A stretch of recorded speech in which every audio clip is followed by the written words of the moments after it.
السلام علیکم، پاسبان نیوز کے ساتھ میں ہوں طاہر عبید چودھری اور ہمارے ساتھ آج موجود ہیں حلقہ NA71 گجرات کے ممبر قومی اسمبلی چودھری عابد زکر۔ السلام علیکم ورحمۃ اللہ۔ وعلیکم السلام ورحمۃ اللہ۔ سر کیسے مزاج ہیں؟ اللہ تعالیٰ کا شکر۔ سب سے پہلے تو آپ کو یوم آزادی بہت بہت مبارک، اور پہلا سوال بھی یوم آزادی کے حوالے سے کہ آپ کیا سمجھتے ہیں کہ قائد اعظم محمد علی جناح کا جو ایک ویژن تھا پاکستان کے حوالے سے، جب پاکستان کا حصول ممکن ہوا، تو اس ویژن کے مطابق آج ہم کس جگہ پہ کھڑے ہیں؟ تو سب سے میں اللہ تعالیٰ کا شکر ادا کرتا ہوں کہ حالات جیسے بھی ہیں اس ملک کے، میں اللہ کا بہت بڑا احسان سمجھتا ہوں کہ اللہ نے ہمیں ایک آزاد ریاست کا حصہ دی۔ آج ہم ایک آزاد ریاست میں بیٹھے ہیں جس میں حقیقت یہ ہے کہ ہمیں زمین تو الگ مل گئی، ہمیں ریاست تو الگ مل گئی، لیکن ہم بدقسمتی سے اس ملک کے اندر قانون اور آئین کی بالادستی قائم نہیں کر سکی۔ قائد اعظم کا جو ویژن تھا وہ تو تھا کہ یہاں جمہوریت اور سول سپرمیسی قائم ہوگی، اور اگر وہ قائم ہو جاتی تو شاید قائد اعظم کا خواب پورا ہو جاتا۔ تو اس کے پیچھے کیا سمجھتے ہیں؟ کون سے محرکات ایسے ہیں جس کی وجہ سے آپ جو سول سپرمیسی آپ کہہ رہے ہیں وہ آج تک قائم نہیں ہو سکی پاکستان میں؟ اگر آپ پوری تاریخ کو دہرائیں گے طاہر صاحب تو پھر یہ اس کی کوشش میں تو فاطمہ جناح نے بھی اپنی عمر لگائی، لیاقت علی خان نے بھی لگائی، یہاں حسین سہروردی نے بھی لگائی۔ ہر عوامی لیڈر جو جمہوریت پر اور آئین اور قانون کی بالادستی میں یقین رکھتا ہے، اس نے ہر دور میں سٹرگل کی، اور آج وہ سٹرگل ذوالفقار علی بھٹو سے ہوتی ہوئی، بے نظیر سے ہوتی ہوئی آج نواز شریف اور ان کی پوری فیملی آج اسی سول سپرمیسی کی بالادستی میں قائم کرنے کے اسی جدوجہد میں آج پابند ثلاثہ ہے۔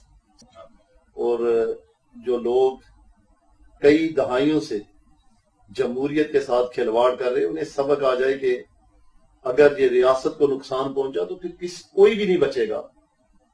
تو میں یہ سمجھتا ہوں کہ ہمیں 20 کروڑ لوگوں کے لیے سوچنا چاہیے، ہمیں اپنی انا سے باہر نکلنا چاہیے، اور خاص کر کے سیاستدانوں کو کہ وہ ٹی وی ٹاک شو میں بیٹھ کر، عام پروگراموں میں بیٹھ کر ایک دوسرے کو برا بلا کہتے ہیں، لیکن وہ حقیقت جو اصل پکچر ہے اسے وہ بیان کرنے کی جرت نہیں رکھتے، ہمت نہیں رکھتے کہ وہ اس کا پس منظر بیان کر سکیں۔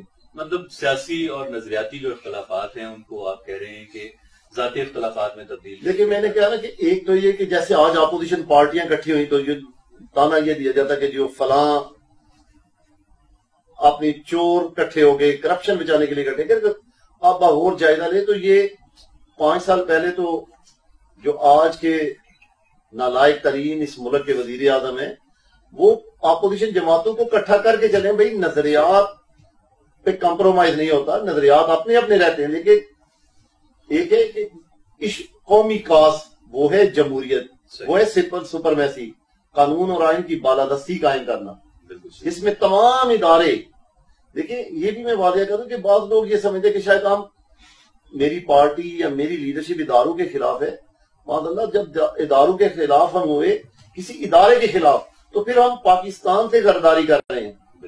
ہم اس سوچ کے خلاف ہیں جو اس ملک میں قانون اور آئین اور قانون کی بالادستی قائم نہیں ہونے دیتی۔ ہم اس سوچ کے خلاف ہیں، ہم ادارے کے خلاف نہیں۔ ادارے تو ہماری عزت ہیں، ادارے تو ہماری طاقت ہیں، ہم انہیں مزید طاقتور کرنا چاہتے ہیں، لیکن جو اداروں کی ڈومین ہے اس میں اگر سب ادارے کام کریں، پارلیمنٹ بھی اپنی ڈومین میں کام کرے، تو یقیناً 20 کروڑ لوگوں کی غربت کا جو حل ہے، جو اس ملک کے گمبھیر مسائل ہیں، ان کا حل صرف اور صرف طاہر صاحب وہ ہے پارلیمنٹ کی مضبوطی سے۔ 1988 میں ہم نے بزنس شروع کرنے سے پہلے ہم سارے بھائیوں میں مل بیٹھ کے اس کے اوپر ورک کیا کہ اس کو کس طرح سٹارٹ لیا جائے، اس کا نام کیا رکھا جائے۔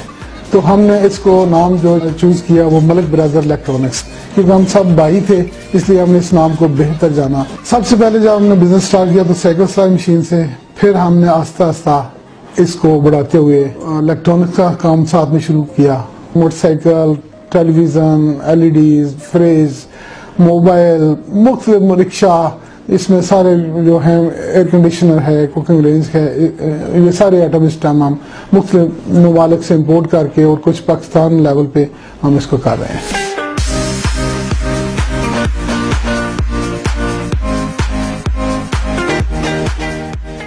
ناظرین، پروگرام آپ سن اور دیکھ رہے ہیں پاسبان نیوز سے، اور ہمارے ساتھ آج ممبر قومی اسمبلی چودھری عابد رضا صاحب موجود ہیں. آج ہم بات کریں گے بیسیکلی NA71 کے پس منظر میں کہ اس کا ماضی کیا رہا، اس کا حال کیا ہے اور اس کا مستقبل جوائے صاحب کیسے دیکھتے ہیں. جوائے صاحب اس حوالے سے بھی ہم بات کریں گے، لیکن جب بھی قومی اسمبلی کا ممبر اسمبلی میں ہم بھیجتے ہیں عوام، تو مقصد پہلا یہ ہوتا ہے کہ لیجسلیشن ہو اسمبلی میں. جو بات آپ نے کہی اس کے پیچھے محرکات ہیں.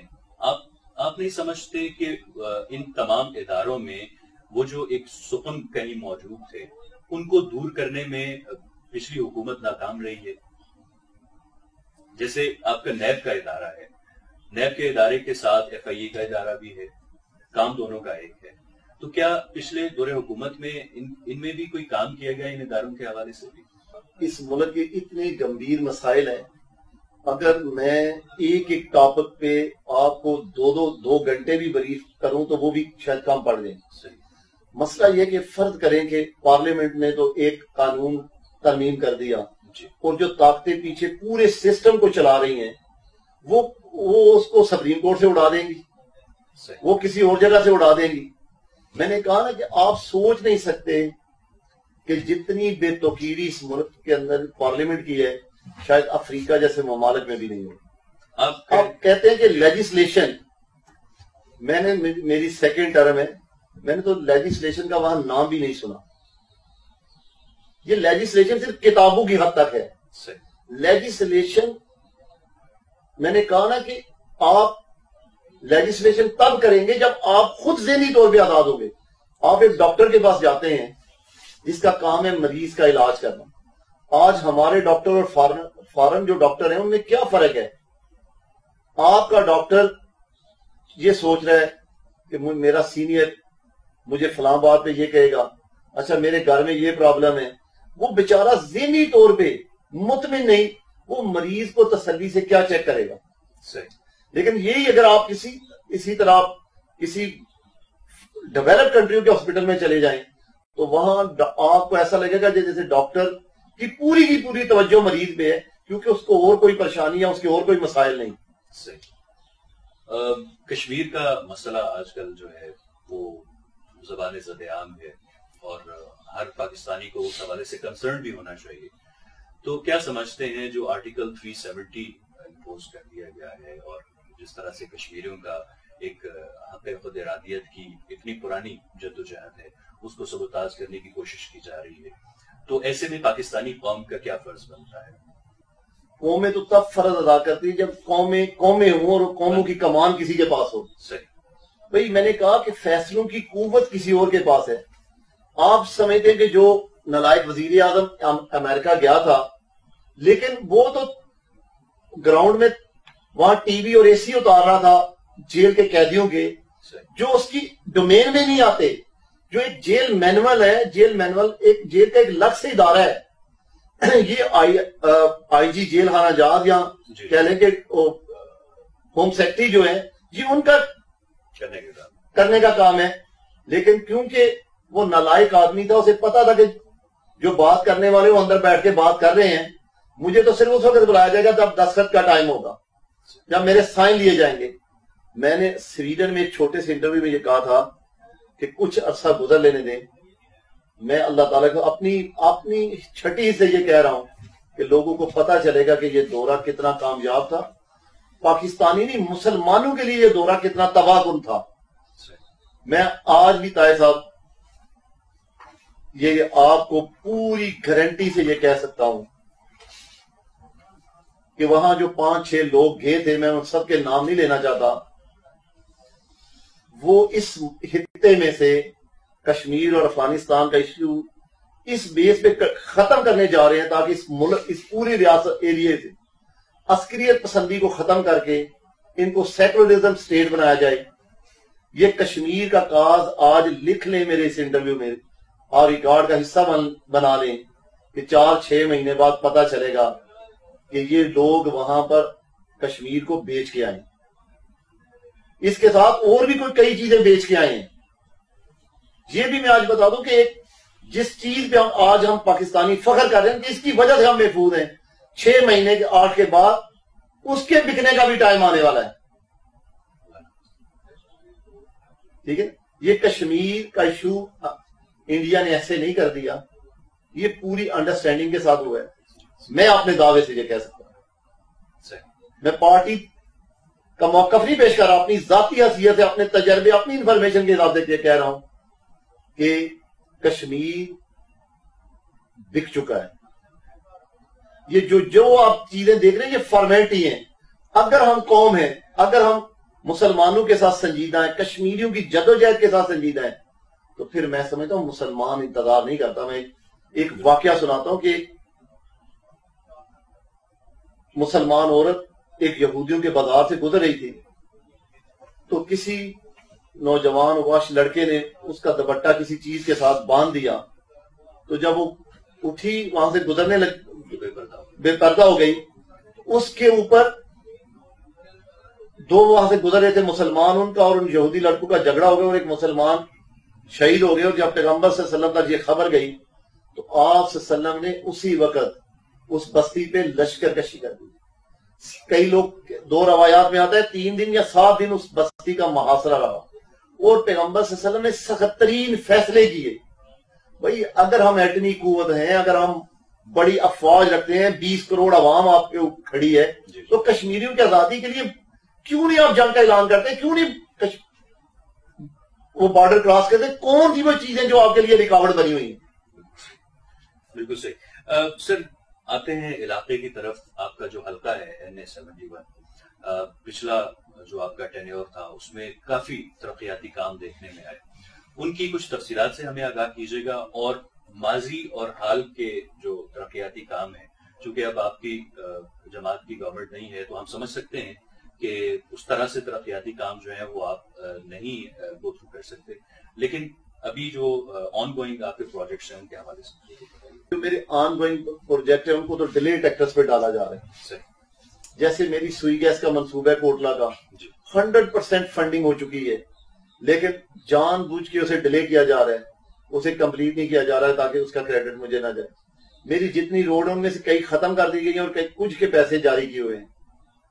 جیسے کھاریاں کی میری سروس روڈ ہے، وہ بھی اب بھی آخری مراحل میں اس کے باوجود بھی ہمت نہیں آ رہا. اپنے ذاتی تعلقات کی بنیاد پر میں اس کو کوشش کر رہا ہوں کہ اب بھی وہ کمپلیٹ ہو، لیکن بجائے وہ بے شک وہ پی ٹی آئی کی کیونکہ گورنمنٹ ہے ان کو کریڈٹ اس کا جائے، لیکن میرا ذاتی خیال یہ ہے کہ وہ مسئلہ اتنا جینوئن کو سے ہر صورت حل ہونا چاہیے. صحیح. تو آپ سمجھتے ہیں مستقبل قریب میں یہ آپ کا سوئی گیس کا جو پروجیکٹ ہے یہ کمپلیٹ ہونے کا کوئی چانس آپ کو نظر آتا ہے؟ دیکھیں یہ تو ہر صورت ہوگا، اس لیے کہ اس کی 100% فنڈنگ ہو چکی ہے. صحیح. جس پہ کام شروع ہو چکا ہے، جسے کسی صورت وہ ختم نہیں کر سکتے، لیکن وہ یہ بہانہ یہ سوچ رہے ہیں کہ اب اس کا سیرا کس کے ساتھ باندھیں، کیونکہ یہاں کئی نئے کینڈیڈیٹ متعارف ہو چکے ہیں. تو اب وہ اس کشمکش میں ہے کہ کون اس کا کریڈٹ لے. ٹھیک ہے نا. تو جب بھی آپ دیکھتے ہیں کہ ایک ایکسپوئر نظر آتا ہے کسی بھی علاقے میں آپ کو سیاسی طور پہ کہ بہت سارے سیاسی عمائدین اس علاقے میں موجود ہیں، اور جتنے وہ زیادہ ہوں گے اتنا ہی صحافتی سرگرمیاں بھی تیز ہوتی ہیں، چونکہ سیاست اور صحافت کا بڑا چولی دامن کا ساتھ ہے. تو آپ کیا سمجھتے ہیں کہ اس علاقے میں خصوصاً جو صحافت ہے وہ رائٹ ٹریک پہ چل رہی ہے یا اس میں بھی کچھ تالے آزما آ چکے ہیں؟ دیکھیں آپ ناطا صاحب، پہلی بات کہ میں نے تو یہ پہلا انٹرویو عامر عثمان صاحب نے مجھ سے اگلے دن لے لیا، اور پھر کل آپ نے بھی کہا، تو میں آپ سے بھائیوں کی طرح تعالیٰ انکار نہیں کر سکا. جہاں انٹرنیشنل میڈیا جو ہے ان کے ہاتھوں پاؤں میں کڑیاں اور بیڑیاں ڈال دی جائیں، جہاں ان کے مالکان کو ان کی بزنس انڈسٹری کے طور پہ لیا جائے اور انہیں زبردستی سرنڈر کرنے کو کہا جائے، جب ایک سینئر جرنلسٹ اپنے اندر کی بات نہیں لکھ سکتا، سچ نہیں بیان کر سکتا تو وہاں میں لوکل صحافت پہ کیا اپنے دوں گا. مطلب یہاں پہ تو ہر چیز میں نے کہا نا کہ وہ پابند ثلاثہ ہیں, ٹھیک ہے نا. تو یہ تب چیزیں ان کا نکھار آتا ہے جب ہر چیز اپنی آزادی سے اپنی مرضی سے کر رہی ہو, چاہے وہ رائٹ ہو کی طرف جائے یا لیفٹ کی طرف جائے. لیکن کیونکہ پھر لوگ اس کا خود فیصلہ کر لیتے ہیں کہ یہ اخبار, یہ صحافی جو لوکل سطح پہ پریزنٹ کر رہے ہیں, یہ ڈسٹرکٹ لیول پہ, یہ نیشنل سطح پہ, تو وہ اچھا یا برا جو لکھ رہے ہیں یا بیان کر رہے ہیں تو یاد رکھے کہ لوگوں میں اللہ نے شعور دیا. لوگ ایک منٹ میں پرکھ جاتے ہیں کہ ان کی زبان سے سچ نکل رہا ہے یا جھوٹ نکل رہا ہے, ٹھیک ہے نا. تو میں نے کہا کہ میں تو تب اس پہ کوئی بات کروں کہ اگر میں اپنے سینئر جرنلسٹوں کو دیکھوں کہ وہ اب بیچارے وہ آزادی سے اپنا قلم نہیں چلا سکتے, اپنی زبان نہیں چلا سکتے. سر کیا سمجھتے ہیں آپ کا پچھلا جو دور حکومت تھا اور آپ کا 1 سال جو گزرا ہے قریباً, ان دونوں میں کیا فرق محسوس کرتے ہیں؟ پولیس ریفارمز کے حوالے سے ہم باتیں بھی سنتے آئے, عملی اقدامات بھی دیکھتے آئے. پچھلے 5 سال میں اور اب کے 1 سال میں کتنا فرق محسوس کرتے ہیں؟ دیکھیے اپنا طاہر صاحب, لاکھ کوششوں کے باوجود شہباز شریف صاحب کے دور میں پولیس میں ریفارم آئی, بہتری آئی, لیکن اتنی بہتری نہیں آئی جتنی قوم کو چاہیے, جتنی معاشرے کو چاہیے. لیکن اب تو یہ کہہ لیں کہ خاص کر کے میں گجرات کا کہوں گا کہ جن لوگوں کے ہاتھ میں گجرات کا اقتدار ہے انہوں نے تو پولیس کی ریفارم کی میں نے کہا دجیاں اڑا دی ہیں. انہوں نے جو پچھلے دور میں پولیس کا کچھ معیار بہتر ہوا تھا اس کو ایسے ختم کیا ہے کہ یہ میں نے یہ آپ گجرات کے ہر کونے میں دیکھیں, آپ یہاں کے رہنے والے ہیں, اب دیکھیں یہاں کے اب ہر ایریے میں 2 بدماش کھڑے کر دیے ایسے جو کو ان کے متحد کر دیے. یاد رکھیں کہ میرا آج بھی پختہ یقین اور ایمان ہے, آج بھی یہ جو مورے ہیں, یہ بوٹ پالشی جو ان کو گجرات کی سیاست سے باہر نکال دیں, یہاں جو بھی پی ٹی آئی سے لوگ جیت کے آئے ہیں جس طریقے سے بھی وہ جیتے ہیں, لیکن میں یقین سے کہتا ہوں کہ وہ نہ وہ پولیس کے معاملے میں بے جا مداخلت کرتے ہیں, نہ وہ ڈیولپمنٹ کے جو آپ کے بیسٹ پروجیکٹ ہیں ان کو ڈسٹرب کرتے ہیں. یہ جتنی بھی کہہ رہے نا کہ وہ ٹپیکل سوچ جو سیاست ہے یہ صرف انہی کے ذہن میں ہے جو پبلک کے ووٹ لے کے نہیں آتے. جو انہوں نے تو ساری زندگی نہ انہوں نے تو پیراشوٹ کے ذریعے آنا ہوتا ہے, وہ مینجمنٹ ایسی بناتے ہیں, ٹھیک ہے, D P O D C او ایسا لگاتے ہیں جو انہیں الیکشن نکلوا دیتا ہے. اس طرح بھی دیکھیں آج بھی گجرات میں انہوں نے پی ٹی آئی کو تحصیل سے ختم کیا, ایسا مینج کیا, ایسا انہیں پروٹوکول دیا, مسلم لیگ کے مقابلے لبیک کھڑی کی, اللہ کے فضل و کرم سے جتا کے دوبارہ اسپیکر اور اسمبلی میں بھجوا دیا. تو وہ اپنی حکومت تھانے دار کے ذریعے چلاتے ہیں. اور میں جو زیادہ یہاں یقین کریں میں اتنا زیادہ ٹائم نہ دوں اگر یہاں وہ تھانے دار کا استعمال نہ کریں. اب کیونکہ وہ تھانے دار کا استعمال اس لیے میں ذاتی طور پہ یہاں بیٹھ کے ایک چیز کو خود دیکھتا ہوں, اسے کاؤنٹر کرتا ہوں تاکہ ان لوگوں کو کس کے سہارے چھوڑ کے جاؤں. تو وہ جو مصالحت کی کمیٹیاں بنائی گئی ہیں کیا مصالحت کا وہ کردار ادا کر رہی ہیں؟ کبھی مجھے یہ بتائیں 36, 42, 45 بندوں پہ بھی مصالحتی کمیٹی ہوئی ہے, مجھے پوری دنیا میں کوئی اس کی مثال بتا دیں جو قبائل میں جرگہ جہاں سے یہ مصالحتی سسٹم چلا ہے تو اتنے بندے تو وہاں بھی نہیں ہوتے. کوئی 8-10 کہہ لیں, 12 کہہ لیں تب بھی میں مان لوں. مطلب انہوں نے جو کہہ لے کہ آپ نے جس طرح کے لوگوں کو ابلائج کرنا تھا وہ کر دیا.